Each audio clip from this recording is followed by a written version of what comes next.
Well, I'm sorry to anyone who had trouble getting in at 4 o'clock. We had what can only be described as a technical glitch. I think Corona got into our computer as well. But we're now hopefully live with you on Zoom for the very first lockdown Zoom meeting. And I'm very flattered to introduce myself. Sorry, I am Sam Parker-Bowles, the Associate Director of Fine Art Commissions.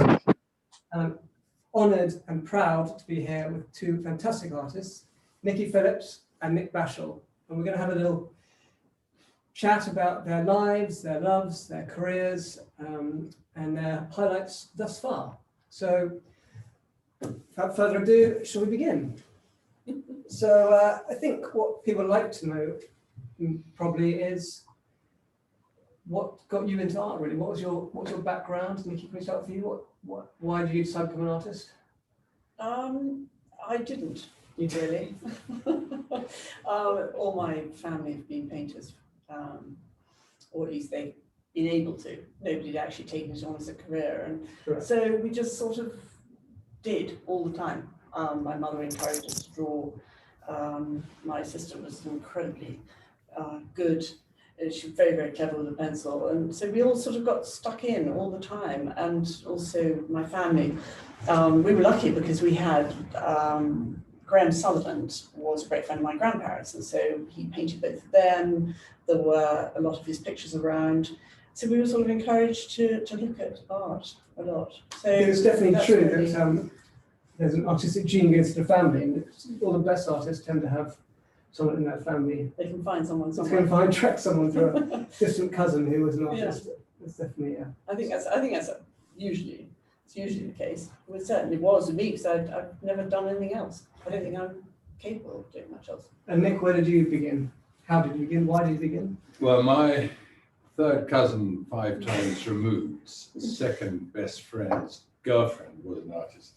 So Close link. it was always going to happen. Yeah. No. I never thought about being an artist. It never crossed my mind. I mean, I never considered it as a viable way of making a living, because most artists, when you broke. Yeah.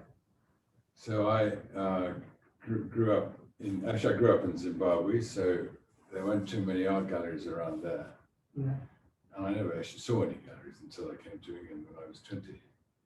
So you had no real interest. So in art? no, but I always drew. I always loved drawing, and I loved sort of.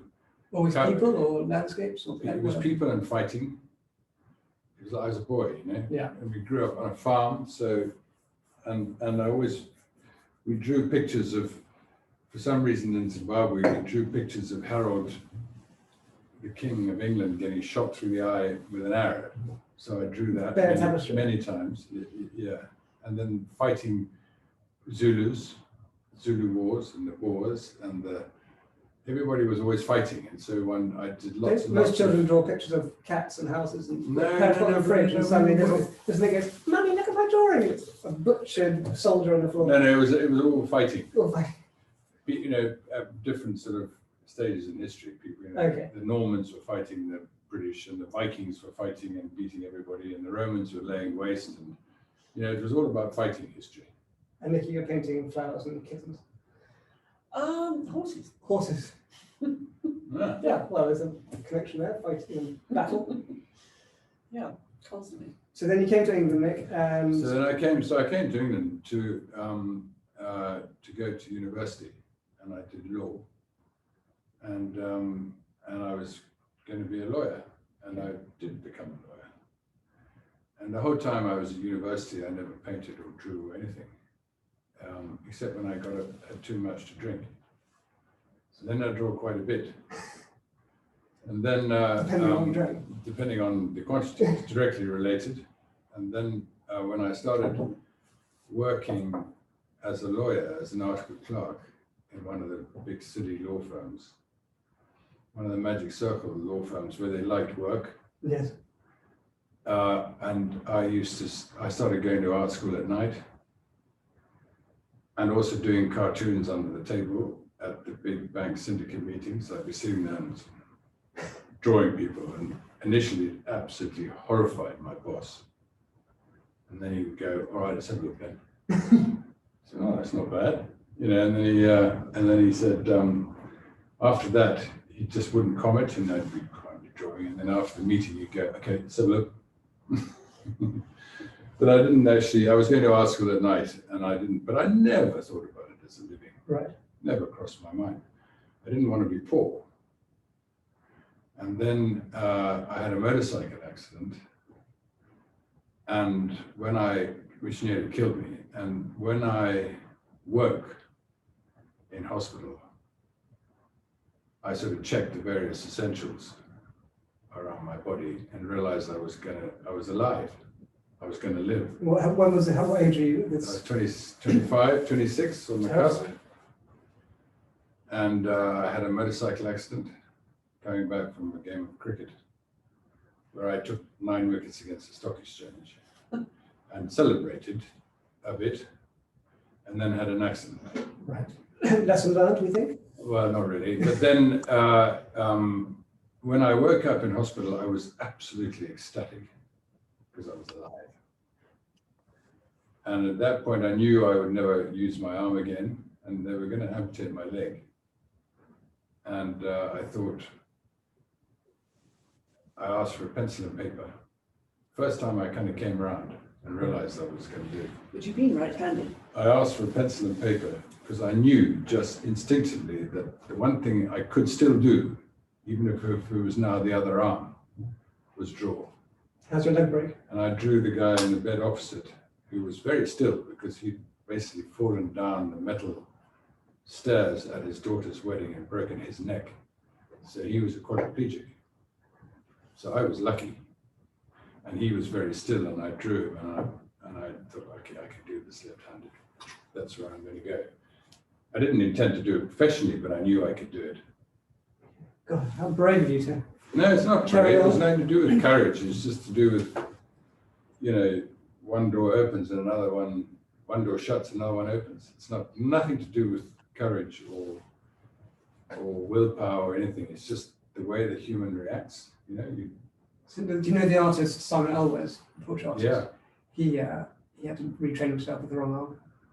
I forgot that. Yeah. He was the one who famously, when he was painting the Queen, do you remember the story? Remind me. He was a young man, and he painted her, and then he lost confidence and he rubbed it out, and he did that several times in several sessions. And halfway through the third or fourth session, he still had nothing on his canvas. And the Queen came around and said, you know, can I have a look? And he said, well, man, there's nothing to show. She said, no, don't worry, we'll have a cup of tea. And they sat and chatted, and then he did one of the best portraits of the sovereign ever done. So Nick was always doing people and sketching people, but you said you started with horses. So what caused the change to people? Well, the moving to Florence, I suppose, which a lot of people nowadays will identify with. But, just after school? Yes. I did a stint in London at the City and Guilds, but right. they weren't really teaching figurative at all. So I got bored quite easily, and it was quite grotty, really. I just didn't enjoy my art school experience in London. I mean, I enjoyed it a lot. We used to sit about in Cleaver Square in Kennington not doing very much. Without giving your age away, what sort of time was this? Well, it was 10 years ago. 10 years ago, okay. So it was, what kind of time period were we talking about? We're talking about the 80s. Right, okay. And eventually I just lost complete faith in it when my teacher turned the rubbish bin upside down on the table and all the bits of scrunched up paper came out, and he said, express yourselves, and went home. And I thought at that point, gosh, it's quite a good thing to be an art teacher, because clearly there's just not much effort involved. But there was very little emphasis on anything that was really harmonious, beautiful, and there was never any really rigorous, what's this all about? It was just, oh, express it, do it how you want, right. Feel, just throw your character out there and see what happens. And I kind of felt there needed to be a little bit more structure. So, but actually it was a horse painter, the horse painter, Susan Crawford, who I went down to see for a day, and she found this studio in Florence, the studio Cecil Graves, and suggested I went there because I was really sort of grinding my teeth about not being where I felt I wanted to be. That was the I original just Charles wasn't really Cecil. enjoying the whole painting experience. And that was the original Charles Cecil school, because Dan Graves, who runs the Florence Academy, was also there. But they did this thing together. And they'd come over from North America and brought all the sort of connection right back through to the 19th French atelier, the 19th century French atelier, which they wanted to pass on to everybody. So I got gripped by that. No, up 10 days. No, and I went out to Florence and it was just heaven. And I think a lot of people have been bitten by the same bug, because I remember walking, the place is in an old church in the south of the Arno, and you walk in up this staircase and there's a wonderful great big oval room with the life model and all the lighting properly done. And I remember this guy from New York standing by the window. There were only 6 boys from New York and me and another girl from another English girl. And he was standing there with his palette, properly looking like Rembrandt or Vermeer, or, I just knew where I was. And did you think, looking at yourself and the contemporaries, you thought, actually, yes, I think I've got something here. I think I'm actually quite good. Well, I had a facility. I mean, I could draw. I knew that much, and I sort of felt I was in the right place to springboard. Yeah, it came reasonably naturally. Nothing's easy. Nothing's easy, but. And Nick, you went to Europe. You didn't go to Italy. You went to Spain, is that right? Yeah. So I was working as a lawyer in Dubai. You get around there. Well, I went to swim in the sea and recover and earn a lot of money. In Dubai? In Dubai, as a lawyer.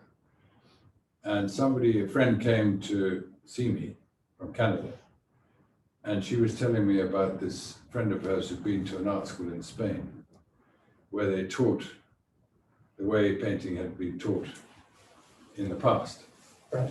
And I just knew, I knew I had to go there. And so I said, excuse me, I just got to go and speak to my boss. And I got up, walked out of the office, turned right, walked down the corridor into my boss's office and said, I'm going to go to Spain tomorrow. Could you give me leave? And if you can't, I'm going to go anyway. So you're very passionate. Oh, no, I just knew, it just gut. And the next day I flew to Spain. He didn't sack me. And I went to see this art school in Spain, where they still taught the way that Picasso was taught. Okay. Hadn't really changed under Franco. Because he started out as quite what we call a traditional artist, didn't he, with his portraiture aspect. It wasn't always cubism. He started out. Yeah. But that's what they don't often tell you, actually, Yeah. in the art schools. All these guys that changed the way that painting was taught and practiced. A lot of these big intellects, they were Matisse, Cézanne, Degas, Kandinsky, Picasso, they all had traditional training. And what they then used that as a platform from which they made revolutionary changes. But what they often don't tell you at art school is that actually they had classical training. And this guy was able to provide me with a similar sort of classical training. Often, never. Hmm? I don't think anybody they ever say that Picasso was classically trained. I never heard that. And they used to talk about him as the one to look up to. But I never really understood it, because we were immediately introduced to his later work, and you just can't make head or tail of it when you're young. But then when you actually go and look at some of his early stuff, you realise he was a little genius, and it all falls into place a bit. But that comes back as well to something that we were ingrained with, which was Reynolds's discourses to his students, which the teaching of art should be in 3 phases, which is 1, to train your eye really well with the use of plaster casts, and force you to look at things properly. And then the second stage is to go and look at the old masters and see how they did it. And I mean, after all, there's no question that they knew what they were doing.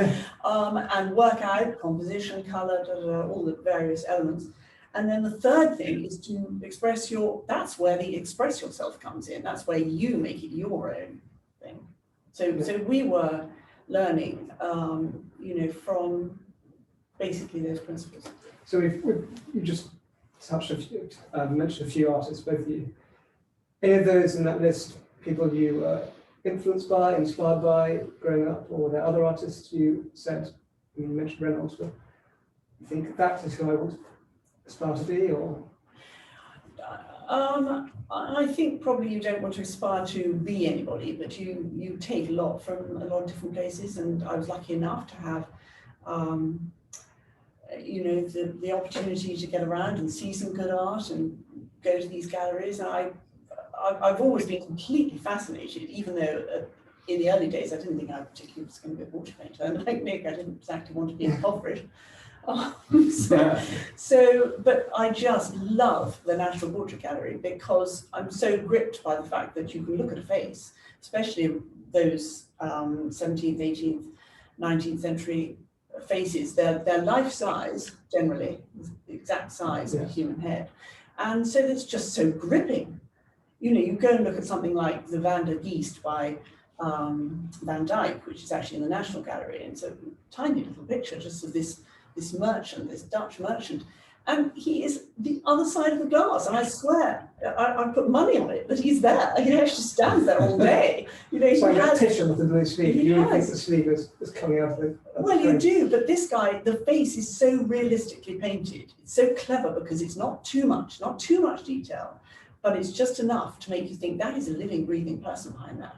So I've always found that the whole sort of portrait thing very gripping. I just, in the early days, I didn't know whether I could paint a hoof right, let alone a portrait.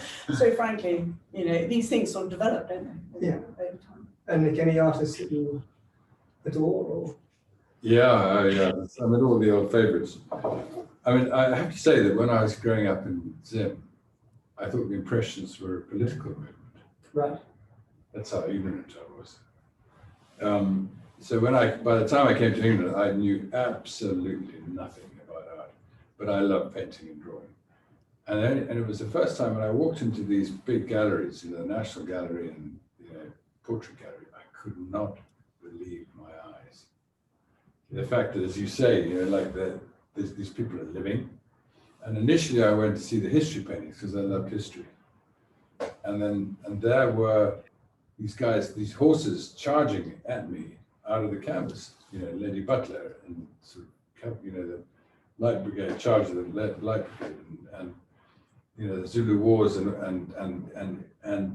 that amazing painting of Lady Jane Grey about to be executed. Yes. Do you know the one? Yeah. De La Rosa. I just could not believe. I can see a theme continuing with your boyhood of knives and horses. And then I got curious. I just never believed I could ever do anything like that. But it started me to go to art school at night because I just was curious. I loved drawing as a child and growing up, but I had no belief that I could ever do it. But I was curious. And so I started to go to art school at night. Okay. And then I got slightly frustrated because all I learned was, Nick, that arm is too short or that leg is too long. But there was no structure. There was nothing, studying as a lawyer, you wanted to find a sort of a skeleton on which you could hang your hat, but there was nothing. And then I heard about the school in Spain and I just went because it could provide it to me, a structure. And from there, as Nicky says, once you've learned the basic rules, then you see what you've got inside you, you explore that. Do you think, you were saying just now about going to galleries and how they inspired you, saw these amazing pictures that were to you alive. Are you maybe worried, it's not the right word, but are you concerned that now everyone is a photographer with their iPhones and their mobile phones, that portraiture's less appealing, or do you think a good portrait will be watched forever? I think portraiture's endlessly appealing. Yeah.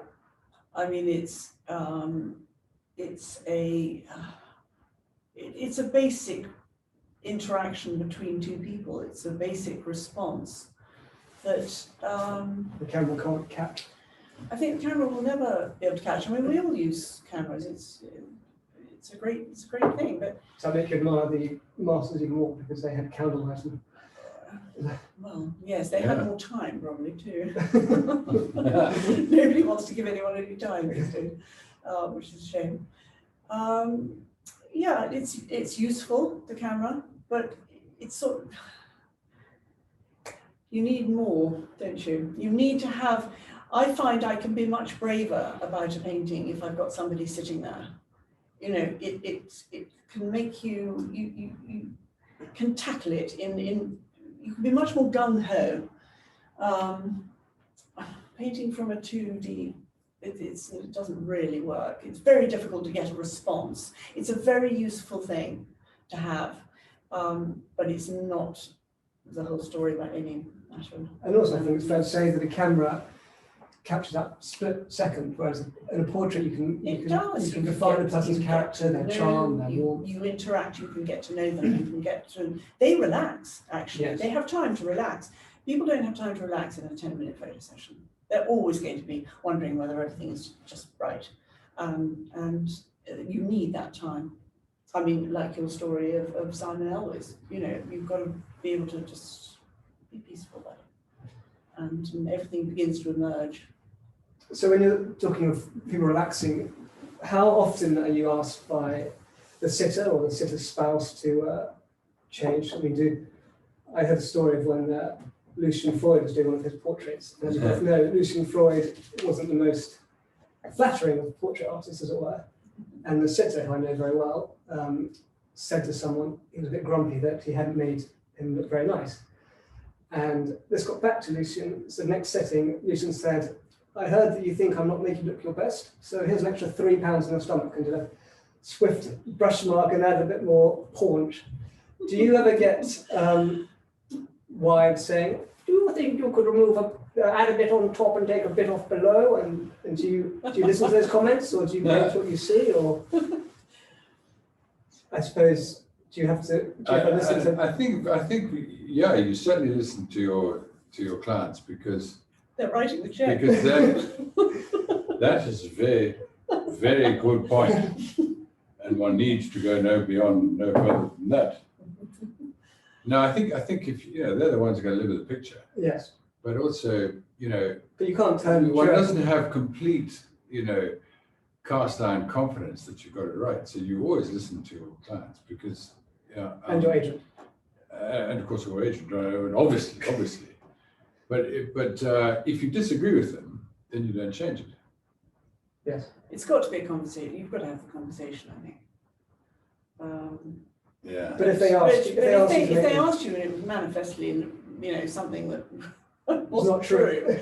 Well, then they're going to have people going to the house and saying afterwards, oh gosh, you may look a bit fat, so your or reputation, or whatever. Yeah. So, but also for the sitter, I don't think I'd want people going around saying, "Gosh, I think your portrait makes you look too thin or too fat," or she's obviously done something to you. And more so in a portrait. So it makes it sound as though you've tried to manipulate the situation. Yes. As the sitter. And more so in a portrait being a public collection as well. I imagine you. Well, really that's a whole nother ballgame. I must confess that I have, I do sometimes adjust the taste, and it's really quite simple, because I remember there was once I was doing a portrait, double portrait, and I definitely made the female of the partnership over heavy, a top. Right. Yes. But there was a mirror behind me, so she could see. And she said, I think my breasts are too big. So I said, yeah, okay. So then she had a black top, and then sort of it was light underneath. So I just took the light and I went and cut off an inch. So what about that? I said, no, it still looks a bit top heavy. So a bit more light. Another inch. Gone. So, yeah, maybe just a tiny bit more. Plastic she was surgeon. really happy, and it was absolutely free. And the result was a great success. Everyone was happy. And everybody was happy. Mm. I call it non-invasive surgery, having your portrait painted. As long as they stay on the right side of me. Exactly. Do you look back at your earlier works and see how much your style's developed or changed, or? I think confidence actually is probably comes in at some point, or more of it, because all I ever seem to hear myself saying to people is, if you want to get better at painting, you've got to do it. You just got to paint and paint and paint and paint. Because the more you paint, the more you have happy accidents, and you suddenly realize that the paint will do X, Y, or Z, which you hadn't done before. And also, the more confident you get with the brush, that can slightly move your paintings in strange ways. Brushes as well. I've used different brushes from time to time, and that produces a slightly different effect, or speeds things up a bit. Yeah. So yeah, I do agree. things I happen think over time. a lot of it's just confidence. So, I mean, the difference between the way, in my case, I painted before I had any training and after was really substantial. And the stuff I did before I knew about dark and light, Right. and color and proportion and volume and movement and all these other things that are basic. Before I knew about those, I would just try and copy, and the paint was really thin and everything was flat, and I think if some of the people who come to the classes saw what I did before I trained, they would be very heartened. In fact, they probably wouldn't ever come back to the lessons. But once you learn the basics, your confidence goes up, and then you stop worrying too much about the basics, and you start to just react to what it is you're painting, and you just feel your way. You're not sort of caught up in the academics of it. Right. Technique. It's it's like driving a car. Once you stop thinking about changing the gear, you start driving. Yes. And it's the same thing. And so there's a marked difference. And then as you get older, once you learn the basics, you continue to experiment and mess it up often. You said your paintings were a bit flat at the start. So this goes back to painting from life is much more effective tool than painting from photographs, say. Oh, God, yeah. I think it's a bit, this is again to return to the fighting. Right, always. It's such an animal, visceral reaction when you're painting somebody. So somebody walks into the room, you get a sense of them, particularly if they've got something to do with you, and when you're going to paint somebody, you're reacting to that visceral animal in you. The way, a new boy walks into class when you're at school. The new boy walks in, you know where he's going to fit into the pecking order kind of thing. You get a sense of his strengths and weaknesses right at the very beginning, even when you're a pre-adolescent. And it's the same thing when you get into a boxing ring. Box. Yeah. I mean, I couldn't punch my way out of a paper bag now, but for a while I did. Cambridge Blue, all right. So if I forget my own name, you'll forgive me because it's just brain damage. Right. But I fought for a little bit, and I remember there were two types of people you fought. There were the guys who were the fighters, and there were the guys who were the boxers. The boxers used to just do all the sort of technical stuff, and they were good and they were hard to hit, and they were all great. So Queensberry rules and stuff. Yes. And then occasionally you'd get a fighter, and you go, oh God, here we go. Because when you hit a fighter, he just wants to kill you. And you want to go, hey, whoa, it's just a game, hey, whoa. Yeah, let's maybe we can talk about this. But these guys just want to kill you. And when he gets into the ring and you first see your opponent, you know which one he is. And if he's a fighter, I was a boxer. I don't think I was a particularly good one. But I certainly wasn't. I was a boxer, not a fighter. I was also, hit him and then technique. Occasionally he'd get through and he'd hit me and I go, good shot, But when you got these bastards, and they just want to kill you, and you just go, whoa. And it's the same and I remember those faces so clearly. And it's the same, that visceral reaction to another human being is what you're giving expression to when you paint them. Right, yeah. And so in a way, it's just, the painting is a visual expression of an animal reaction, if you like. And you can't get that from a photograph. You just can't. It doesn't work. Yeah, of course. You can't, and it's also most of the fun goes when you can't express that, don't you think? Pretty much all of it. Yeah, all of it. Anyway, it's lovely for the sitter in a way. I mean, on a more superficial level, it's such a fun experience. It really is. It's a fascinating experience. Yeah, it's not just wonderful to see how somebody else portrays you, and to watch in the someone process. in action. It's because at the end of the day, it is a skill like anything, and it's still quite fun to watch people do something that they're supposed to be good at.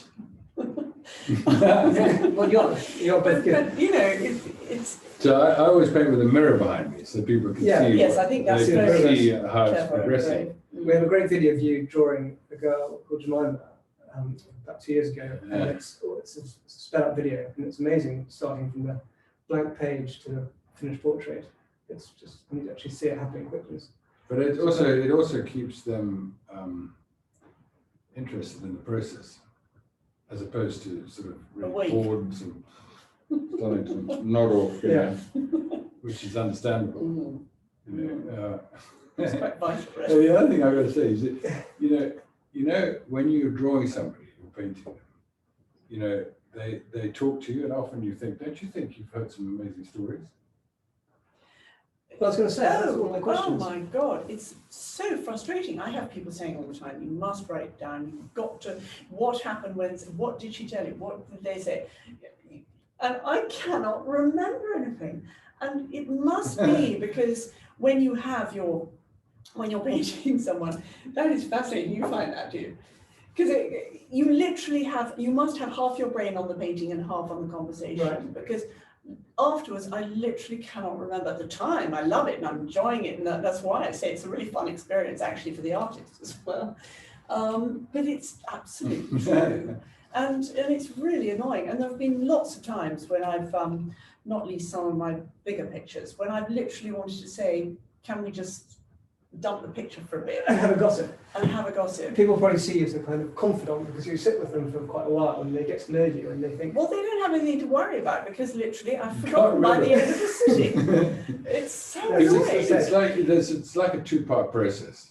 You know, when you talk to somebody, and you know, it's the one part of you. The first part is to receive their voice, right, and you hear what they're saying. And you go, that's. You know. And the second part is to play around within your mind, compare it to your own experiences, and then have a response. So you've absorbed it, used it, and then you come back.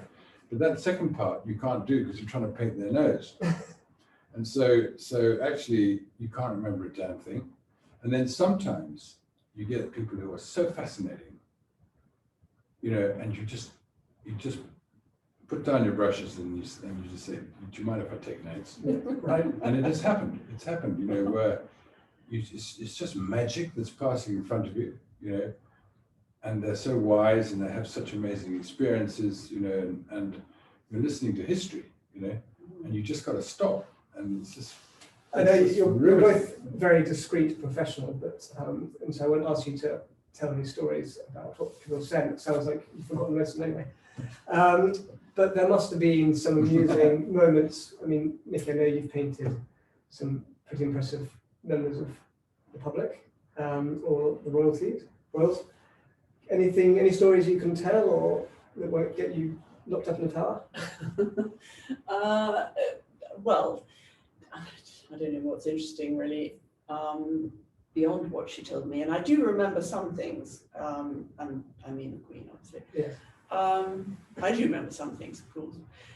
But it's such fun working with the palace. I will say that they make it so easy, and it's such an enjoyable experience working with an institution that's so incredibly well organized. I mean, it's just fabulous in every way. I simply loved it, the whole thing. But of course, having that time with the monarch is extraordinary. Because you painted I can't her, quite believe you're there, really. In You fact, it painted all feels Buckingham very Palace. surreal even now. you were at Buckingham Palace for I was in Buckingham Palace. That was my first studio. That was the well, the first. I've painted 3 portraits, yes. and the first one, everybody who gets a commission to paint the Queen is offered the yellow drawing room. And I don't really understand why, because the yellow drawing room is a seething mass of gold and yellow. And it's all very fabulous. But I think it faces south. So the sun comes in and immediately breathes a sort of jaundiced kind of haze over everything. So I said, I'm quite a purist. I'm quite a purist about the way I go about things. And I said to her diary secretary, could I have, are there any other rooms? You know, would it be possible? And she said, yes, come and have a look around. So I had the run of the place. It was absolutely a wonderful day. I went running around trying to find the right room and ended up in the Chinese drawing room, which faces Green Park, which is north. Yes. And you have one window, and I blocked out all the other windows. So the place descended into darkness. I mean, literally, it just had this little shaft of light from the end. And so when it eventually arrived, she sort of went, goodness, it's very dark in here. Quite right, because it was. I mean, I was sort of somewhere down the, you know, the whole setup was down the other end. And there was this massive, great big lamp with a great dragon, you know, hanging from the ceiling. But I managed to sort of siphon off a piece of it. And actually, the light was lovely.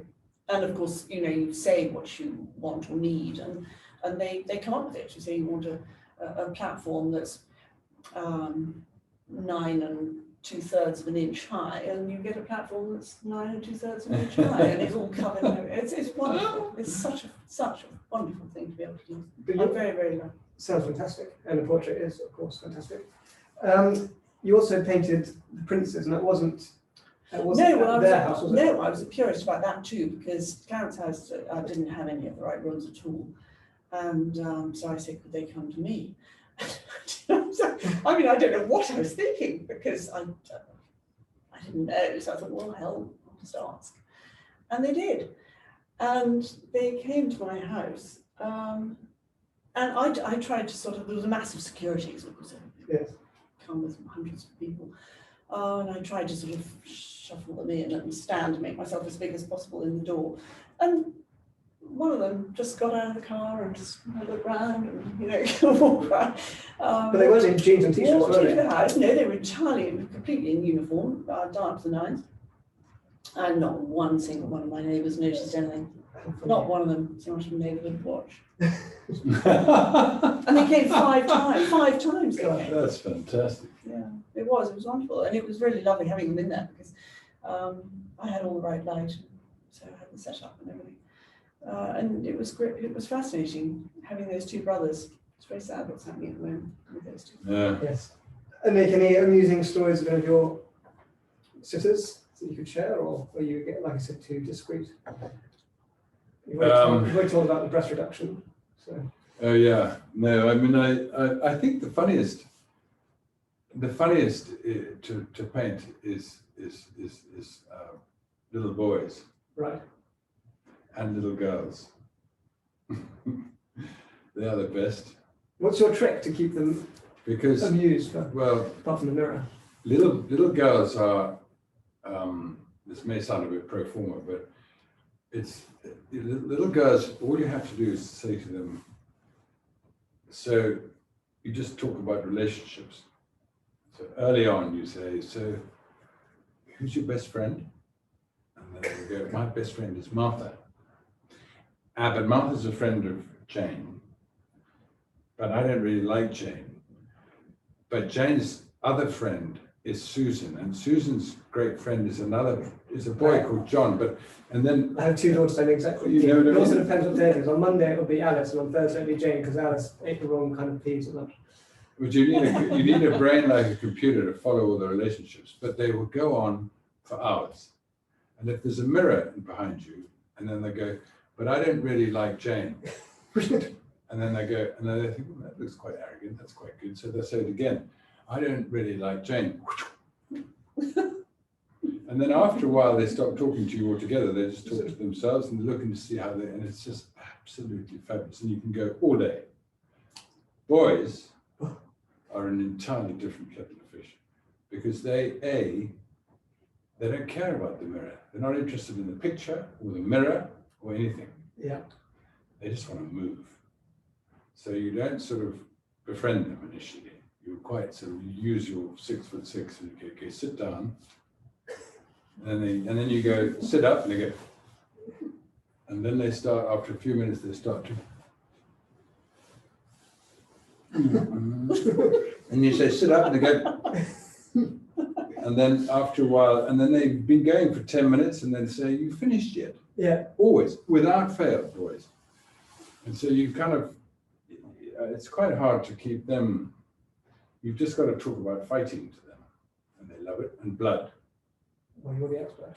So you tell them about the accident and how your bone came through your leg, and then it dragged along the tarmac, and then when they found you on the road, there was tar on your bone, and there was a lot of blood. How much blood? Oh, the blood was all over the road. Really? Yeah. And also the burns. And so, well, the burns, there were quite a lot of burns. So you just go on, and then you got them. So you've got your young boys who are talking about broken bones, but your days in the painting when you were working with the army, there must have been some pretty interesting stories there.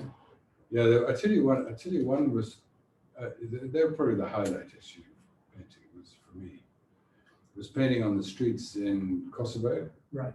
No, and in Afghanistan and Iraq. And what year was this? 98 in Kosovo, 2002, and 2 or 3 times after that in Afghanistan, 2007 in Iraq. So it's a long time ago. Right. It's a long time ago. Scary times. No, it was just, it was extraordinary. But I'll tell you one, probably the most amazing story is, well, the people were fascinated to watch, because you'd be standing there painting on the street with your canvas tied onto a British Army Land Rover, and then you'd have sort of tape, mine tape, orange, bright orange mine tape they put around minefields to stop people standing there. And this was to stop the Afghans who were coming forward and overwhelming you, so they sort of kept behind. And you get 100, 200 people standing behind you watching, and they think, what the hell is this guy doing? What's he doing standing on this bombed out street in Kabul, painting all these ruins? Why is he doing it? And they just found it absolutely fascinating. It was brilliant. How much choice did you have of what the subject was? Did you say, right, stop here, lads, I want to paint that? Or No, you worked it out, you planned. It was just basically, as a war artist, you were sort of, I was painting for the army. I wasn't sort of painting anything historic. I was painting for the regiment or the brigade or whatever it was to record their history of that particular campaign. And that's what it was. But I think the most touching moment, and this is the power of the brush, was in Kosovo. There was a chap who, the 2 ICs said to me, a chap called Jim Carpenter Sims, said, I want you to paint the head, the Albanian head of 154 Brigade, which was the only, he was the commander of the only, of the Albanian or the Kosovan brigade that took on the Milosevic's people. And it was the only open conflict that happened. And the KLA, the Kosovan Liberation Army, won. Right. And their commander was this amazing man who had a face like granite. And Jim said to me, I want you to paint this guy. So we had to go and meet him. He was a Muslim, so we had a lot of preliminary meetings. Before we finally got down to the meeting, we said, okay, can we paint you? He said, okay. He said, we're doing it for our country, our Queen, because we're very proud to be associated with you, which was true. Anyway, so he then stood on the side of a small hill, and his entire sort of command was behind it, several hundred soldiers standing and watching. No, not 700, a lot of people were standing behind watching. And he stood there proud and tall, and I painted him in about an hour, or an hour and a half, whatever it was, 2 hours, I don't know. And then he went in, he didn't even look at the picture. And then Jim and I took the picture in afterwards and showed it to him. Jim turned around and said, sir, this is what we've done. And the guy, this hard-bitten commander, this hero of the KLA, had tears in his eyes. Amazing. Yeah, it's unbelievable. Just the power, and it was just a painting. It wasn't particularly good, but it was I don't know what it was, why he did that, but it was some expression of, it's animal again, it's animal. It's a sort of, and Jim knew, he got it right. He knew that this was a sort of a poignant moment for paint to make a point, if you like. It's weird, it's so strange.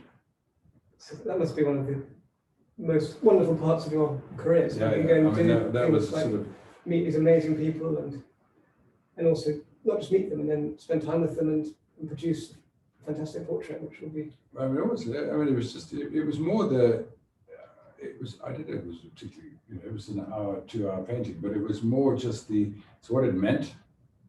Yeah. So the power of paint, the fact that we produced this image, Which you wouldn't get in a photograph. was something that it was, I don't know, it just was an emotional moment. I was really knocked away by that.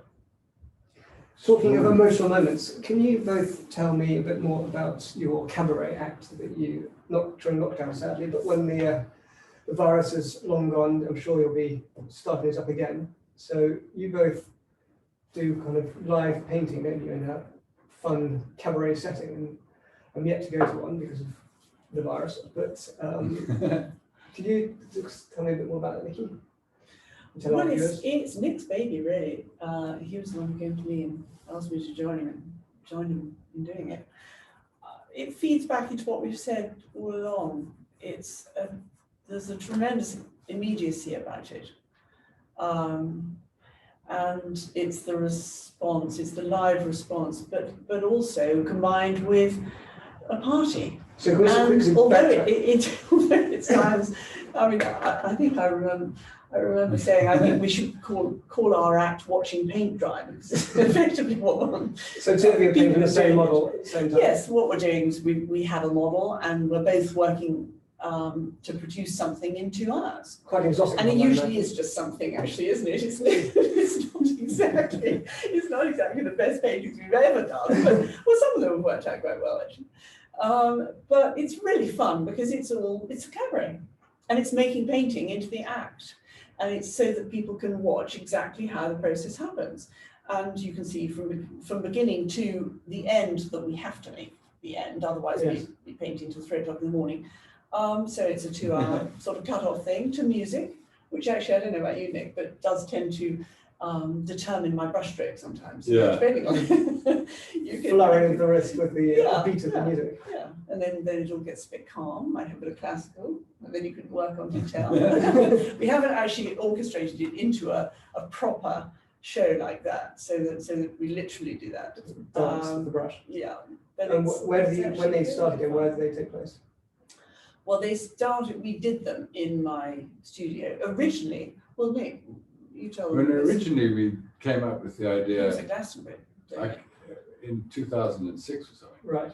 and I was teaching at an art school, in Battersea, and there was the model, and I just wanted to paint the model, and then I said to Alex Savaris, who was helping me teach, I said, we should do this live, because it's a fascinating process to see it happen. And so he organized he said, well, we'll do it at a music festival. I said, what do you mean? He said, well, they have activity tents. So I said, okay, well then can you organize it? He said, yeah. So he organized us to go and do it at Secret Garden Party. Yes.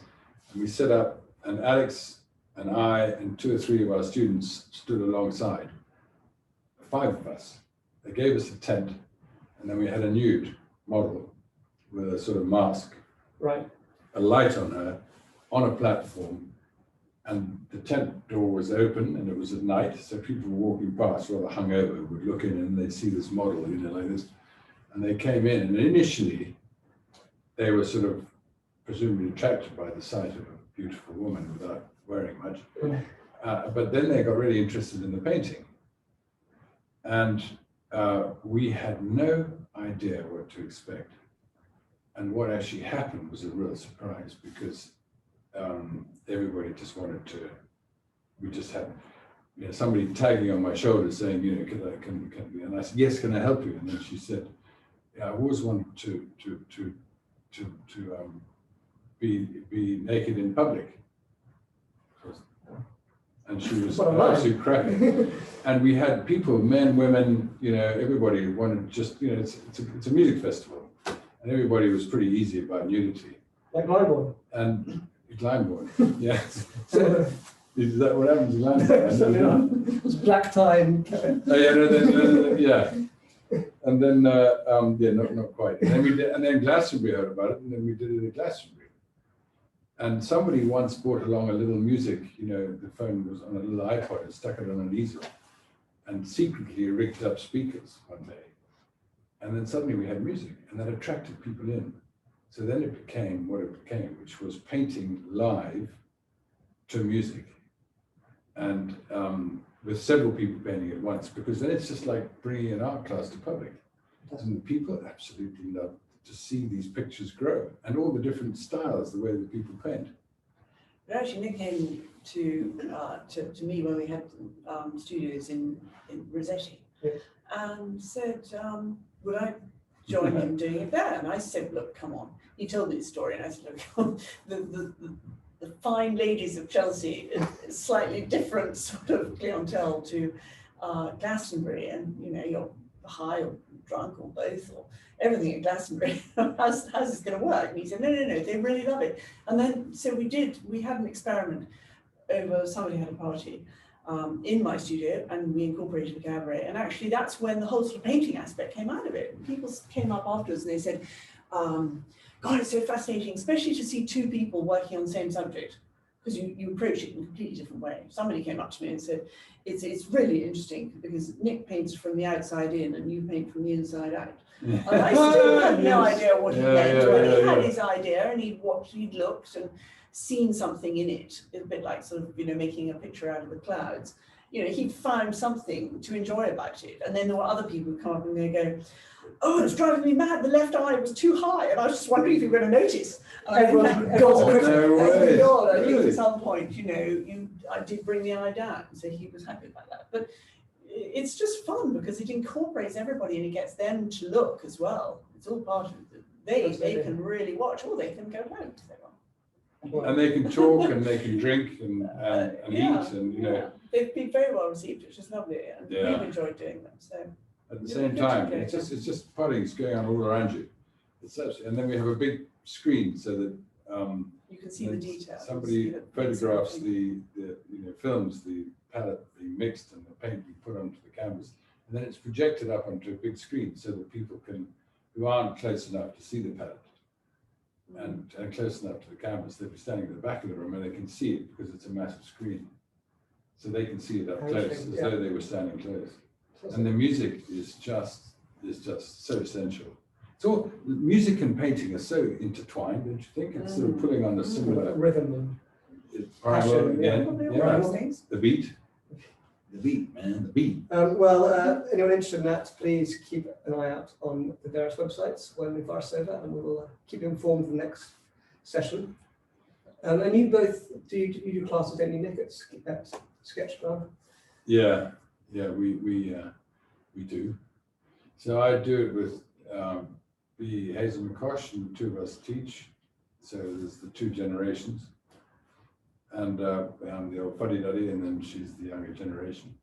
And do people and then we get people of all age groups, they come, And we teach them, it's always the same thing. I teach them the basics that I was taught in Spain. The what do you call it, the scales, the piano scales. Right. And then, it gives them a language with which to explore themselves, Gives them the grammar to produce what's inside them. So nobody paints the same. That's very important. And all abilities and all ages. All abilities, yeah. And if you teach students well in Rossetti, or hoping to? I used to come and take Nick's students to pieces. No, I'd take his students to pieces every now and again. I was beastly. I think I got a reputation for being rather fierce. But no, I actually quite enjoy having people work with me. Right. So I might have a few. I might think about that. I don't know. Yeah, I was sort of good cop, bad cop. She was the bad cop. She'd come up behind somebody and go, "Where is the orange in that?" I find it terribly frustrating with judges in programs or just watching that people aren't told what's not right. I see, yes. There's a terrific emphasis these days on telling everybody that they're getting things, everything's positive.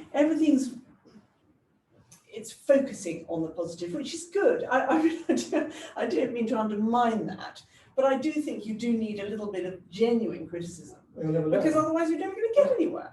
And between the two guys who taught me, Charles used to never say anything. He would never say anything. And Dan would always go, oh, that's very good, and that's very good. And I go, yeah, okay, and where am I not getting it right? Because I knew that something wasn't right. And then if you've got something out of Charles, oh my God, you just, sun come out for a month. Wow. So that's slightly always been my way. But I think people benefit more from a little Well, I bit. always say my children are doing wrong, so that should be. Well, there you go. Well, as we start a bit late, I think we should probably wrap it up because people have their tea to get ready and their children put to bed or whatever one does now. What's the time? It's 20 past 5. 20 past 5. Do you have anything else you want to say before we say goodbye to our loyal and lovely viewers? The one. They were very loyal because I mean, after our fourth start, technical problems. Technical problems, yes. But that won't happen next week, where we will be with Nick, who'll be giving, and Nick will be there as well. Nick will be giving a demonstration in using charcoal, and it'll be at 3 o'clock. And this time we will get it right, and there won't be any glitches. So please, you have the login details. They're on our website, they're on our Instagram, and you should have the email. So please do join us again, 3 o'clock next Tuesday, to see Nick Bashall with his charcoal. Nick, thank you very much. Nicky, thank you very much. It's been very interesting, very amusing, very insightful, and I hope you enjoyed talking about your career. Not really. Well, I'm very pleased to hear that. Thank you. Thanks.